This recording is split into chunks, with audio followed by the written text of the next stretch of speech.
سلام به دوستان گلم، به یک آموزش دیگه خیلی خوش اومدید. بریم با هم جوجه ولنتاینی ببافیم. قلاب شماره 2 نخم نخه جینزه و میایم بافت رو شروع میکنیم. ببینید این قسمت از حلقه جادویی میخوایم استفاده کنیم. میایم به این شکل حلقه رو ایجاد میکنیم. از داخل این حلقه ابتدا میایم یه زنجیره میزنیم که بافتمون محکم بشه. از داخل حلقه میایم 7 تا پایه کوتاه در میاریم. 7 تا پایه کوتاه که در آوردیم نخ رو میکشیم که بافتمون جمع بشه. حالا توی رج دوم میایم از این 7 تا خونه از هر کدوم 2 تا پایه کوتاه در میاریم و این عمل 7 بار عمل افزایش رو تا انتهای رج تکرار میکنیم و تعداد دونه هامون در انتهای رج دوم تبدیل میشه به 14 تا دونه. رج سوم رو با هم شروع میکنیم. توی رج سوم میایم یه تک میزنیم یک افزایش و این عمل یه تک یک افزایش رو تا انتهای رج 7 بار تکرار میکنیم. تعداد دونه هامون در انتهای رج سوم تبدیل میشه به 21 دونه. توی رنگ چهارم میایم 2 تا خونه اول رو از هر کدوم یه تک در میاریم، خونه بعدی رو افزایش انجام میدیم. همین عمل کرد تا انتهای رج تکرار میشه، یعنی 2 تا تک یک افزایش، 2 تا تک یک افزایش و تکرار تا انتهای رج. تعداد دونه هامون در انتهای رج چهارم تبدیل میشه به 28 دونه. رج پنجم هم 3 تا خونه اول رو پایه تک میزنیم، خونه بعد رو افزایش انجام میدیم و این عمل کرد تا انتهای رج تکرار میشه، یعنی 3 تا تک یک افزایش، 3 تا تک یک افزایش، تکرار تا انتهای رج و تعداد دونه هامون تبدیل میشه به 35 تا دونه. و از رج 6 تا رج 8 رو میایم همین 35 تا دونه رو ساده بافی میکنیم. بعد از اینکه ساده بافی کردیم توی رج 9 دوباره میایم 4 تا تک یک افزایش رو تکرار میکنیم تا انتهای رج و تعداد دونه هامون تبدیل میشه به 42 تا دونه. بعد از اون از رج 10 تا رج 18 رو میایم همون 42 تا دونه رو ساده بافی میکنیم. تا انتهای رج 18 باف بزنید. ابتدای رج 19 بهتون میگم به چه شکل. ببینید تا رج 18 رو من باف زدم. خب بعد توی رج های 9 و 10 اومدم چشم ها رو وصل کردم، چشم واشری اتصالش رو انجام دادم و فاصله بین چشم ها 4 الی 5 تا دونه است. من 5 تا دونه در نظر گرفتم. بعد از اینکه چشم ها رو وصل کردیم میایم ادامه باف. در ادامه توی رج 19 میایم 4 تا دونه اول رو پایه تک میزنیم.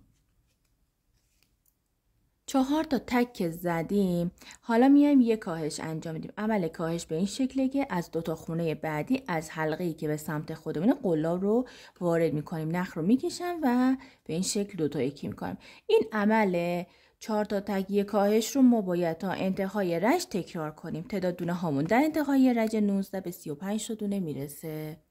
توی رج 20 میایم 3 تا تک میزنیم، بعد یک کاهش انجام میدیم. 3 تا تک من ابتدای رج زدم و الان عمل کاهش رو انجام میدم. این 3 تا تک کاهش رو هم باید تا انتهای رج تکرار کنیم. تعداد دونه هامون در انتهای رج 20 به 28 تا دونه میرسه. بعد از اون رج 21 میایم 2 تا تک یک کاهش رو تکرار میکنیم تا انتهای رج و تعداد دونه هامون در انتهای رج 21 به 21 دونه میرسه و رج بعدی که رج 22 هست یه تک یک کاهش رو تکرار میکنیم تا انتهای رج و تعداد دونه هامون به 14 تا دونه میرسه. بعد از اون بچه توی رج های 21 و یا 22 هر جور که راحت بودید میایید بدن عروسکتون رو از الیاف پر میکنید. ترجیحاً تو رج 21 این کار رو انجام بدید چون دهان بازتره.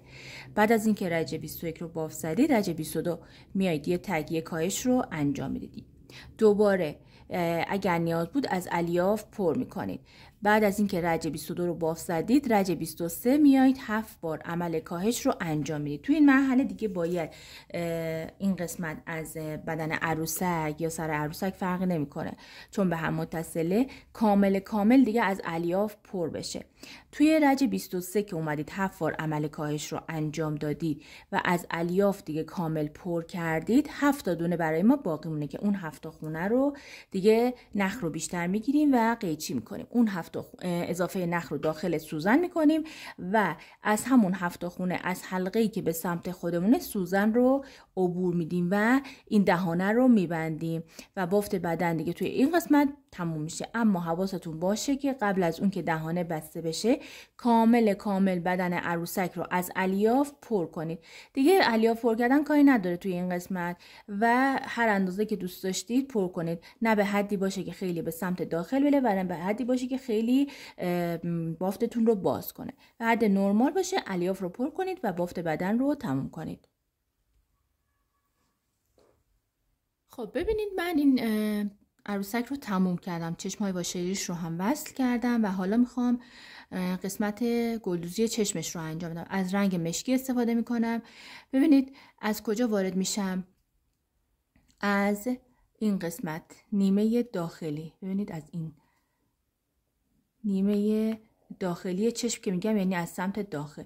از اینجا سوزن رو وارد میکنم. خب این نخ رو اضافه تر نگه میدارم، به صورت یک نیم هلال میارم و از قسمت روبروی چشم ببینید به صورت یک نیم هلال دقیقاً توی همین رج یه دونه این ورتر یه دونه اون ورتر میام سوزن رو خارج میکنم و دوباره میام از قسمت وسط قسمت نیمه داخلی چشم دیگه سوزن رو رد میکنم. این نیم هلالی که اینجا به وجود آوردیم باید بالای چشم قرار بگیره. ببینید به این شکل. خب دوباره میام از اینجا وارد میکنم از قسمت روبرو دقیقاً توی همون رج بچه‌ها. ببینید دقیقاً به صورت یک نیمه یه دونه بیرون. ببینید از این گوشه نه یه دونه اونورتر که میشه این خونه.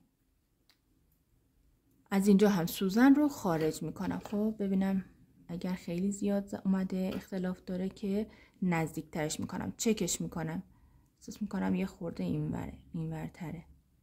ببینید این خیلی نزدیکه، این یکم فاصله داره. تو این حالت باز میکنیم و دوباره میایم نزدیک میکنیم. خب ببینید نزدیکش کردم و دوتا نخ رو از یک خونه دوباره خارج کردم، از هم خونه که اولی خارج کردم. دو سر نخ رو گره میدم و اضافه نخ رو داخل باف پنهان میکنم. حالا با رنگ سفید میام از قسمت پشت سر وارد میشم. از کجا میخوام خارج شم؟ ببینید از وسط چشم، از قسمت پایین چشم، قسمت وسط میام سوزن رو خارج میکنم. خب ببینید از قسمت بیرونی چشم میخوام به صورت یک نیم هلال. ببینید از این گوشه چشم در نظر میگیرم، این رنگ خط مشکی رو میدم بالا، از همین گوشه در نظر میگیرم سوزن رو وارد میکنم. حالا از کجا دوباره سوزن رو خارج میکنم؟ از قسمت پایین چشم دیگه قسمت وسط میام سوزن رو خارج میکنم. ببینید به صورت یک نیم هلال به این شکل در میاد. خب و بعدش میام این چشم دیگر رو هم دقیقاً مثل همون عمل میکنم. ببینید این نیم هلال به سمت بیرون در اومده، پس این یکی دیگر رو هم باید به سمت بیرون در بیاریم. میام به صورت نیم هلال از این سمت، از این گوشه چشم، یعنی این چشم رو در نظر میگیرم، از گوشه چشم از اینجا وارد میشم و سوزن رو از ابتدا که نخ رو وارد بدن کردم خارج میکنم. ببینید از اینجا و بعد دو سر نخ رو گره میدم و اضافه نخ رو داخل سوزن پنهان میکنم. اینا رو کامل فیکس کنید.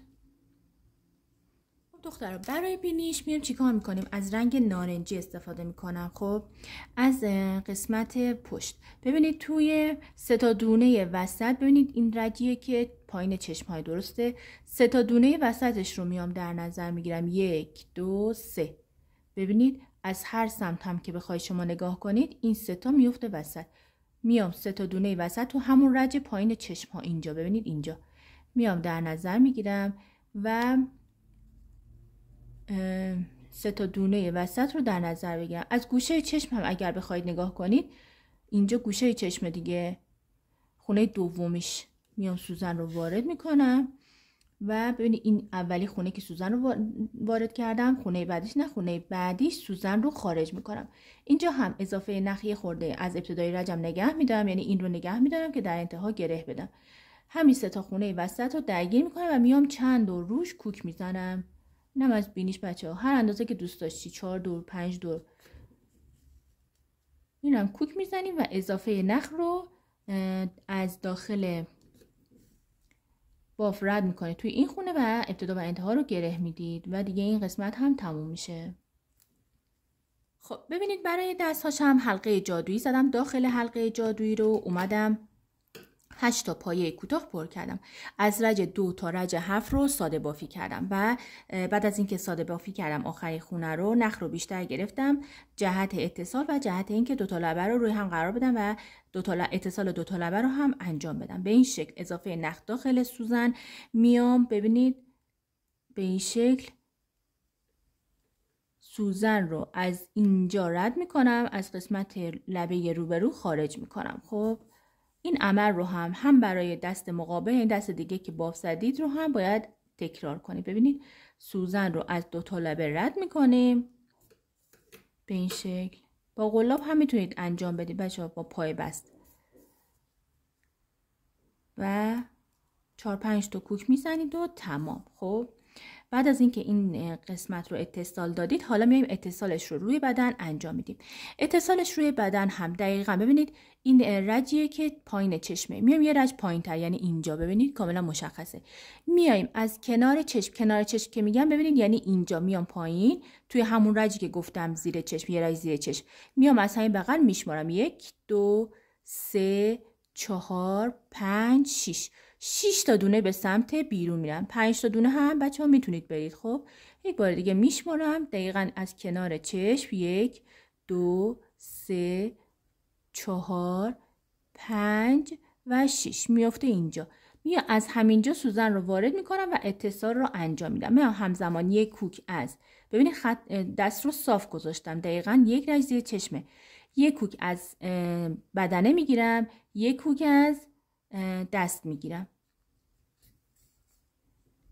دوباره میام اینجا یک کوک از دست میگیرم، میخوام فاصله بین کوک ها ایجاد نشه و یک کوک هم از بدنه میگیرم. خب اول کوکی که روی دستم رو خارج میکنم و بعد میام دوباره تو همون راستا یک کوک از دست میگیرم. همین عمل رو تا انتهای دست، یعنی این قسمت که بخواد متصل بشه انجام بدید. ببینید اینجوری باید صاف باشه. اگر ببینید صافای نمیشه باید سوزن ته مرواریدی بذارید سوزن ته مرواریدی بیارم. اینجا رو این قسمت جلوی دست رو فیکس کنید. ما قسمت جلوی دست رو هم میخوایم کوک بزنیم. من این قسمت رو کوک بزنم و دوباره بهتون میگم که این قسمت رو چجوری کوک بزنید.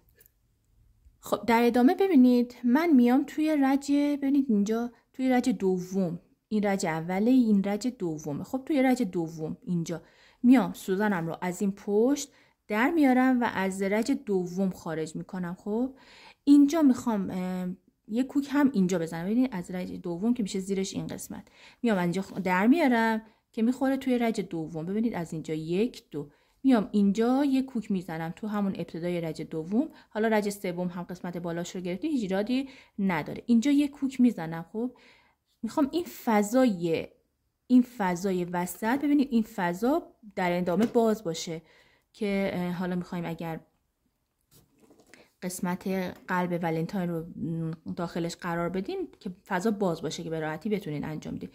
اینجا که کوک زدم حالا میام یک کوک هم دقیقاً دوباره از بدنه میگیرم. ببینید میام اینجا 2 رج پایین تر تو همون فاصله که پایین دست هست. ببینید اینجا هم یک کوک میگیرم، میام اینجا دوباره یک کوک از این قسمت میگیرم. اینجا دیگه محکم میکنم، چند تا کوک همین شکلی میزنم. دست صاف باشه بچه‌ها، حواستون به این نکته باشه. خب دوباره میام اینجا یک کوک میگیرم، از قسمت بالای دست در میارم، اینجا رو کوک میزنم که کامل محکم بشه 2-3 تا. بعدش دیگه اون دست مقابل رو هم مثل همین میام کوک میگم. بچه‌ها کوکاتون رو بکشی که فاصله که بین کوکا میفته ایجاد نشه. خب دوباره اینجا کوک میگیرم و این رو محکم میکنم دیگه. یک کوک از بدن میگیرم و میرم قسمت پشت و اون دست مقابل رو هم کامل مثل همین میام کوک میزنم. ببینید و قسمت وسطش بازه. خب بچه ها ببینید برای بافت پاهای عروسک میایم ابتدا با رنگ نارنجی 4 تا زنجیره سم می‌اندازیم. 1 2 3 و 4. از زنجیره دوم بافت رو شروع میکنم. میام تو زنجیره دوم یه پایه تک، زنجیره سوم هم یه پایه تک و زنجیره آخر رو میام 2 تا پایه کوتاه همزمان در میارم. 1 2 منتقل میشم به سمت دیگه زنجیره ها. ببینید سمت دیگه زنجیره ها خونه بعدش میشه اینجا.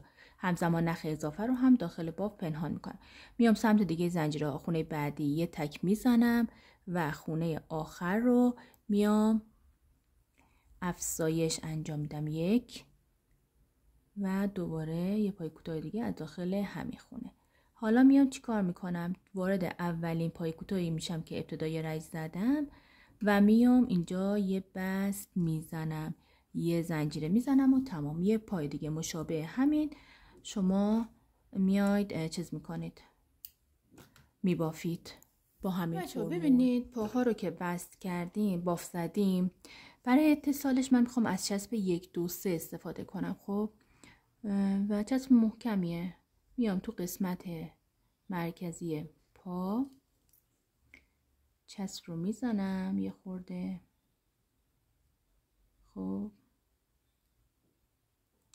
و بعد میام زیر هر دستی، خب به این شکل زیر دست اول اولین پا رو وصل میکنم.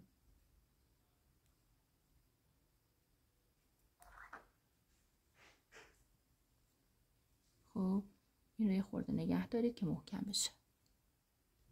دومی رو هم به همین شکل. ببینید یه خورده به سمت اوری کوچولو اوری بش کردم. خب ببینید زیر دست دوم.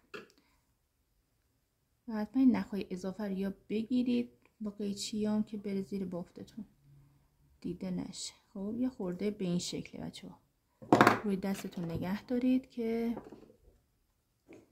محکم بشه. اینم از این قسمت. میتونید با کوک هم بزنید، یعنی با همین نخ نارنجی نخ‌ها رو اضافه بگیرید در انتهای بافتتون، دور تا دورش رو کوک بزنید به هر شکلی که دوست دارید. خب بریم با هم یک قلب ولنتاینی ببافیم. ببینید داخل حلقه جادویی رو میام 6 تا پای کوتاه پر می‌کنیم. رج دوم 6 بار عمل افزایش انجام میدیم. تعداد دونه هامون به 12 تا دونه میرسه و رج‌های 3 و 4 رو میایم ساده بافی می‌کنیم. اولی رو که بافت زدیم یه زنجیره میزنیم و نخ رو قیچی می‌کنیم. دومی رو که بافت زدیم نخ رو قیچی نمی‌کنیم. به این شکلی که بهتون میگم میایم وارد بافت میشیم. ببینید از قسمت داخلی این بافت اولی از هر فضایی که دوست داشتید میایید قلاب رو وارد میکنید زیر گیس بافت و یک پایه بست میزنید. خب اینجا یه پایه بست میزنم. حالا میرم خونه بعدی. ببینید به این حالت قرار میگیره. خونه بعدی هم میام اینجا از زیر گیس بافت قلاب رو رد میکنم. قسمت روبرو هم زیر گیس بافت قلاب رو رد میکنم و یک پایه بست میزنم اینجا. پس ما 4 تا از دونه هامون تو قسمت وسط بافتمون درگیر شد. خب ببینید حالا از دونه بعدی میام اینجا یه پای کوتاه میزنم. رج پنجم از دقیقاً از دونه بعدی شروع میشه. اینجا که یک پای کوتاه میزنم نخ رنگی یا مارکر رو وارد این قسمت میکنم و رج‌های 5 و 6 رو میام ساده بافی میکنیم. ببینید الان این رج پنجم هست. تعداد دونه هامون توی رج پنجم 20 تا دونه هست و تعداد دونه هامون توی رج ششم 20 تا دونه هست. ببینید هر بافتمون 12 تا دونه داشت. خب 2 تا از این گرفتیم برای اتصال، 2 تا از این گرفتیم برای اتصال، یعنی دقیقاً 4 تا دونه رفت برای این قسمت و الان روی هر کدوم 10 تا دونه داریم که تعداد دونه هامون میشه 20 تا دونه. خب ببینید میام شروع میکنم دور تا دور به ساده بافی کردن. اینجا که ساده بافی اول رو که این قسمت رو انجام دادم وارد این حلقه میشم و تعداد دونه هایی که روی این حلقه هم هست رو میام ساده بافی میکنم. به انتهای رج که رسیدم تعداد دونه هامون در انتهای رج پنجم 20 دونه هست. رج ششم رو هم مثل رج پنجم میام ساده بافی. بچه‌ها ببینید رج 5 و 6 رو که ساده بافی کردیم، توی رج 7 میایم 4 تا خونه اول رو پایه تک میزنیم. بعد از اون میایم یک کاهش انجام میدیم. کاهش هم که به این شکله که از 2 تا خونه بعدی از حلقه‌ای که به سمت خودمون قلاب رو عبور میدیم و 2 تا یکی میکنیم. پس شد 4 تا تک، یک کاهش. بعد میام 8 تا خونه بعدی رو پایه تک میزنم. 8 تا تک که زدیم دوباره میایم یک کاهش انجام میدیم. خب دوباره به این شکل میام از 2 تا خونه بعدی از حلقه‌ای که به سمت خودم قلاب رو رد میکنم و یک کاهش انجام میدم. دوباره 4 تا خونه تا انتهای رج داریم که این 4 تا خونه رو ساده بافی میکنیم. تعداد دونه هامون در انتهای رج هفتم به 18 تا دونه میرسه. خب توی رج هشتم میایم 3 تا خونه اول رو پایه تک میزنیم. بعد از اون میایم یک کاهش 3 مرحله یعنی 3 پایه انجام میدیم. کاهش 3 پایه هم یعنی چی؟ یعنی از 3 تا خونه بعدی از حلقه‌ای که به سمت خودمونه همزمان قلاب رو عبور میدم. ببینید این اولین خونه، این خونه دوم قلاب رو عبور دادم و این هم خونه سوم. پس از 3 تا خونه بعدی از حلقه‌ای که به سمت خودم قلاب رو عبور دادم و نخ رو میگیرم و از این 3 تا خونه رد میکنم و 2 تا یکی میکنم. به این میگن کاهش 3 پایه‌ای.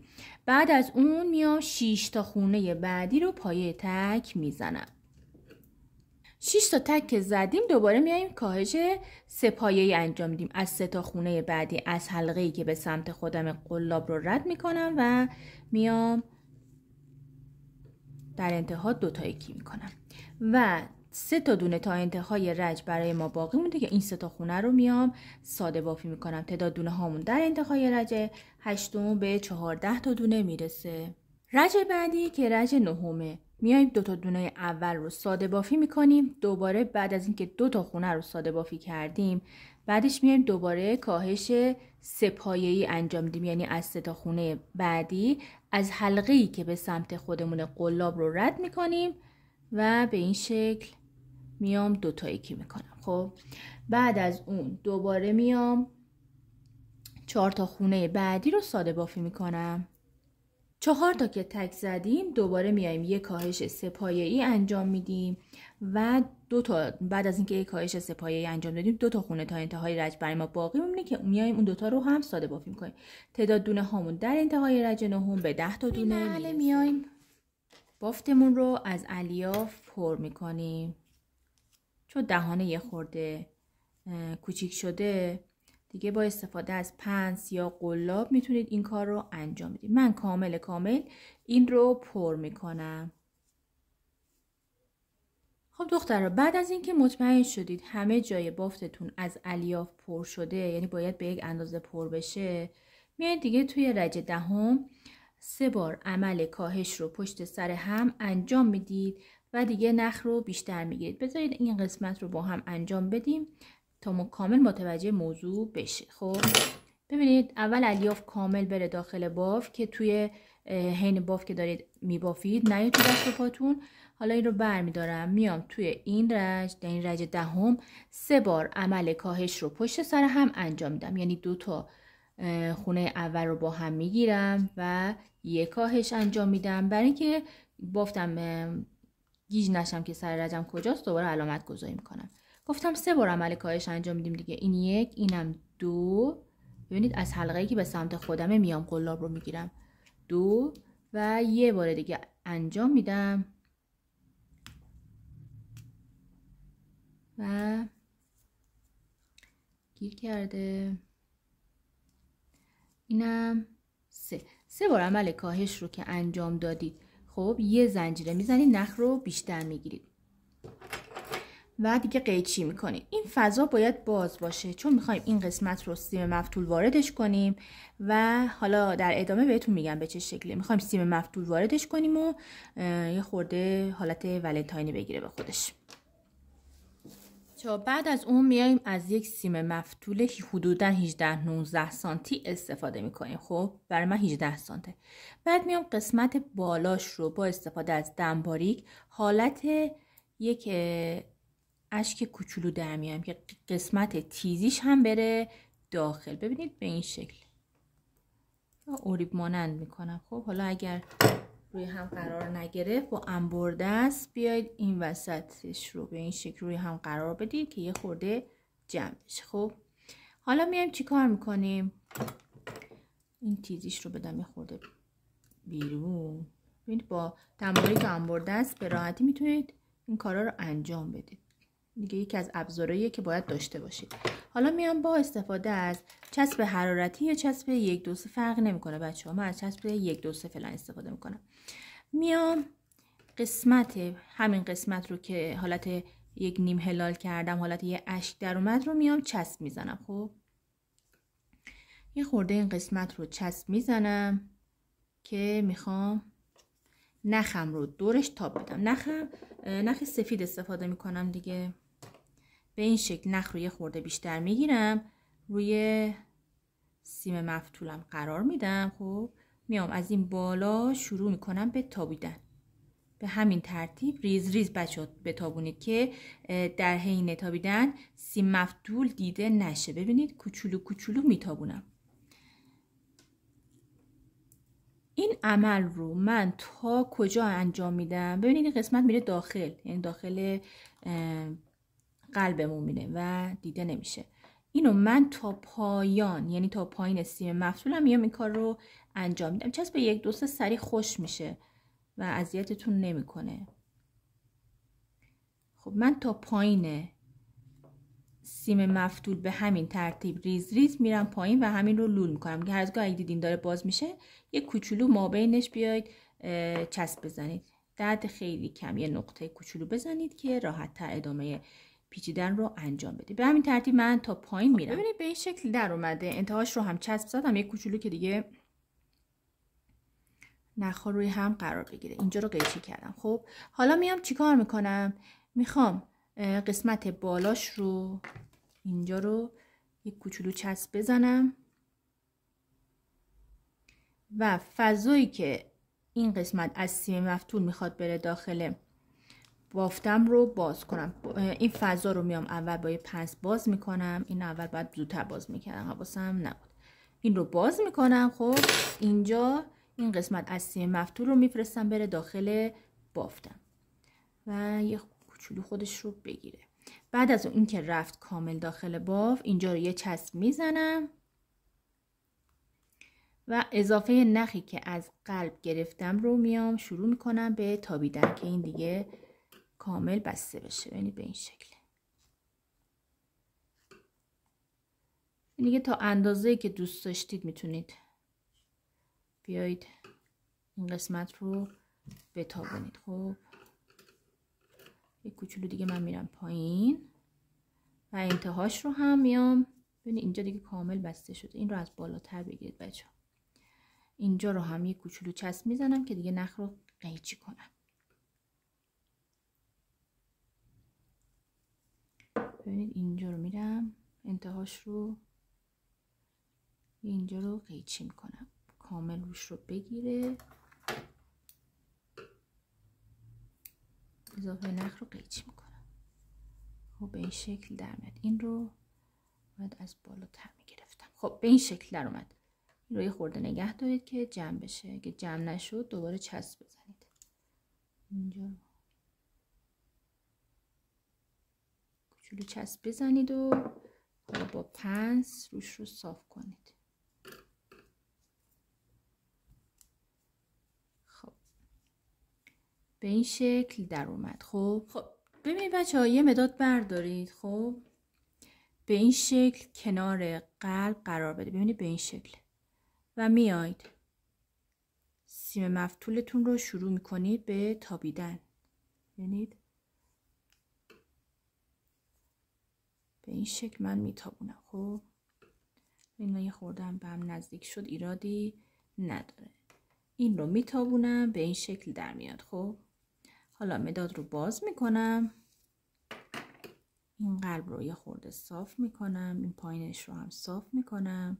حالا این پایینش رو یک کوچولو تا میدم بره بالا و میام داخل این قرار میدم. ببینید به این شکل. خب قرارش میدم. اینم از این قسمت. ببینید به این شکل در اومده. این تابیدن دور مداد کاری نداره بچه‌ها. سیم مفتولتون اگر خیلی سفت نباشه به راحتی شما میتونید انجام بدید و چیز پیچیده‌ای نیست. فقط تمیزکاری‌های این قسمت رو حتما انجام بدید که طبق نکته‌ها بهتون گفتم. بچه‌ها این قسمت رو که بافت زدید، حالا میایم چیکار می‌کنیم برای پاپیونش؟ خب دوباره از رنگ صورتی استفاده می‌کنم. بذارید قلابم رو پیدا کنم. میام چیکار می‌کنم؟ حلقه جادویی می‌زنم. این حلقه جادویی رو یه خورده بازتر بگیرید. فضاش رو بازتر بگیرید. ابتدای حلقه جادویی میام 3 تا زنجیره میزنم. خب ببینید دوباره حلقه جادویی میزنم. حلقه جادویی یه خورده باز میگیرم. میام 3 تا زنجیره میزنم. 1 2 3. 3 تا زنجیره که زدم میام از داخل حلقه جادویی 3 تا پای بلند در میارم. این 1 2 و 3. 3 تا پای بلند که در آوردم 3 تا زنجیره میزنم. 1 2 3. از داخل حلقه جادویی یه پای بست میزنم. خب دوباره میام همین عملکرد رو تکرار میکنم. یعنی چی؟ یعنی دوباره 1 2 3. 3 تا زنجیره از داخل حلقه جادویی 3 تا پای بلند. این 1 این 2 و اینم 3. 3 تا پایه بلند که در آوردم دوباره 3 تا زنجیره 1 2 3. دوباره یه پای بست میزنم و یه زنجیره میزنم. نخ رو یه خورده بیشتر میگیرم و قیچی میکنم. خب اینجا که نخ رو بیشتر گرفتید و قیچی کردید، حالا میایم چیکار میکنیم؟ این نخ کوچیکی که از ابتدای بافتمون باقی مونده رو کامل میکشیم که بافتمون جمع بشه. بعد از اینکه جمع شد ببینید بافتمون به این شکل در میاد. خب حالا میایم این نخی که از انتها گرفتیم رو وسط بافتمون لول میکنیم. ببینید آروم آروم چند دور تاب میدیم. بعد از اون میایم نخ رو پشت بافتمون به نخ اولی گره میدیم و بعد از اینکه گره دادید اضافه نخ رو قیچی میکنید و تمام. من این رو گره بدم. خب گره که دادید اضافه نخ رو قیچی کنید. بچه 2 تا گره پشت سر هم بدید که دیگه کامل محکم بشه. من از این فضای این قسمت هم رد کردم. این فضایی که اومدم چند دور نخ رو تابیدم که گره ها بره پشت اون پنهان بشه. خب نخهای اضافه رو پنهان میکنید و قیچی میکنید و تمام. حالا میایید یا این قسمت اتصال میدید، میتونید این قلب رو بیارید این سمت و این رو هم بیارید اینجا بچسبونید. این رو هم با چسب حرارتی یا این چسب 1 2 3 میتونید انجام بدید. کوک هم میتونید بزنید بچه ها، هیچ ایرادی نداره. چسبی خورده دیر میاد بیرون، یک کوچولو چسب بزنید. کوک هم بزنید که دیگه بهتر قشنگ کامل میچسبه تو جایگاه خودش. یعنی این سمت اینجا میایید میچسبونید و تمام. این رو محکم نگه دارید که کامل محکم بشه. خب این آموزش هم به پایان رسید. امیدوارم که خوشتون اومده باشه.